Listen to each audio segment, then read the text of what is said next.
managing partner at LevelOne Capital. I'm very happy to see you all here this morning. It's my pleasure and honor to be here with you. What is a private equity investor and corporate banker doing up here talking about real estate, you may ask? And I will answer you. 3 reasons. Firstly, I am passionate about real estate, having both rented and bought properties in Singapore, as well as in various other locations around the world, including the US, Australia, and Vietnam, among others. Real estate has always represented an important part of my personal financial portfolio, as well as played an important part in my professional portfolio and responsibilities over the years. I ran the real estate investment banking team for JP Morgan in Asia, and currently at LevelOne Capital, we both advise on and invest in real estate-based projects. Secondly, when running corporate banking at DBS, I worked closely with many of the top Singaporean and foreign real estate developers, REITs, and operators. I was responsible for the largest loan book of real estate assets in Singapore and financed many of the residential and commercial developments that you all may well be representing or working with today. The price of a private company. What is the market price of a home, a landed property, a unit, a commercial property? There's no sticker price, there's no barcode that tells you the correct price. Instead, whether you're a real estate agent or a banking advisor, you arrive at that price by analyzing the data. Advising on the price to buy or sell a company, or a home, or a commercial property is one of the primary duties and responsibilities of an advisor in either business. We know that this is a collaborative process with your client in which you both work together to determine the price eventually, or not, or walk away. However, your client is looking to tap on your market knowledge. You're the advisor, your experience, your judgment. This is one of the ways that you earn your fee. In fact, it can be very embarrassing if your analysis is flawed, either because of erroneous data or just plain bad math. Let me give you an example. I was an M&A advisor to a company in the U.S. looking to purchase actually a multi-billion-dollar division of another company. There's no public information that leads you to an exact price of that division. You have to do your analysis. We received data from the seller's advisor. We were in competition, and the bidding was through a formal, sealed process. At the end of that process, we were informed by the seller's advisor that our client did not bid. We'd come in second place. We were the cover bid, as they say. My initial reaction was that I had let my client down. I mean, I was disappointed. We didn't win. That turned out to be a naive reaction. The winning bid was actually hundreds of millions of dollars above our cover bid. And after the fact, it became clear to everybody in the market that the winning company's analysis and their advisor analysis was flawed. Their data was inaccurate, as was their analysis, and they actually overpaid. At the end of the day, our client was happy that they did not win. In summary, any analysis starts with a thorough understanding of the market's data. That's just one example.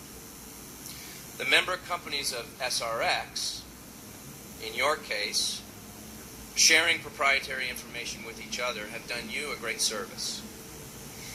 SRX has now organized and made available this real-time and instantaneous transaction information, the data, the facts, allowing you, the advisor, to analyze and price properly with accuracy and confidence.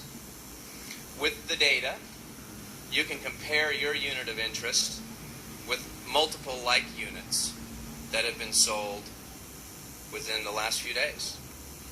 As a result, your client can be much more certain about the legitimacy and the fairness of any bid or offer that they put in. Because market price is indeed ambiguous, for your advice to have value, it needs to be based on correct analysis that in turn is based on correct verifiable data. Let's discuss fiduciary responsibility. When bankers advise clients, they have a fiduciary responsibility to act on behalf of their clients' interests in an ethical manner, as does any agent working for a principal in any endeavor, all of us in this room. This means providing advice that's honest, accurate, transparent. It also means revealing and highlighting information that might not necessarily be in the advisor's short-term financial interest. Another example, a personal one this time. I had a state agent working for me at one point who I think exemplifies this very well. I was in the market for a landed property and found one that had all the things I was looking for, and it all seemed perfect, actually including the price.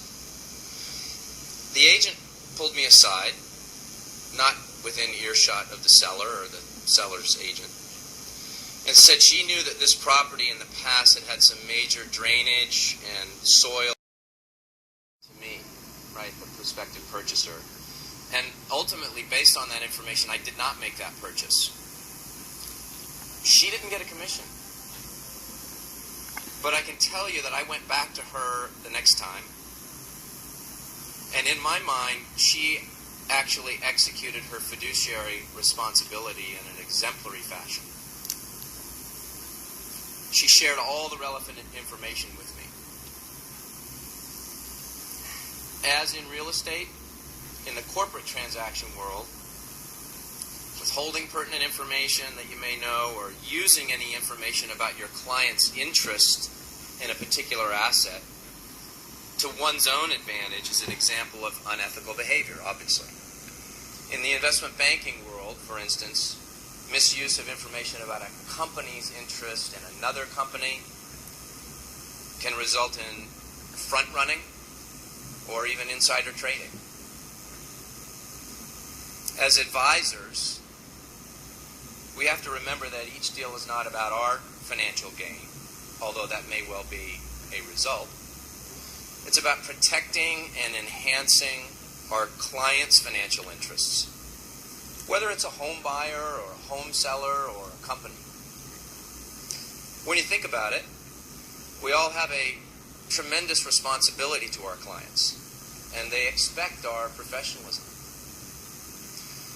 Often, in the case of real estate agents, this is a home. It is the biggest asset that your client may own. Buying or selling home is obviously one of life's big events. It's one of the major financial events in most people's lives. You all know this. But in addition to everything else we've discussed about duty, we certainly don't want to feel like we've let our clients down. The other thing I've learned about fiduciary responsibility in business is this, and this is kind of the punchline. If you act ethically in the best interest of your client, your personal financial gain will ultimately take care of itself. You may not always gain in the short term, but certainly doing the right thing will pay off in the long run. What goes around comes around.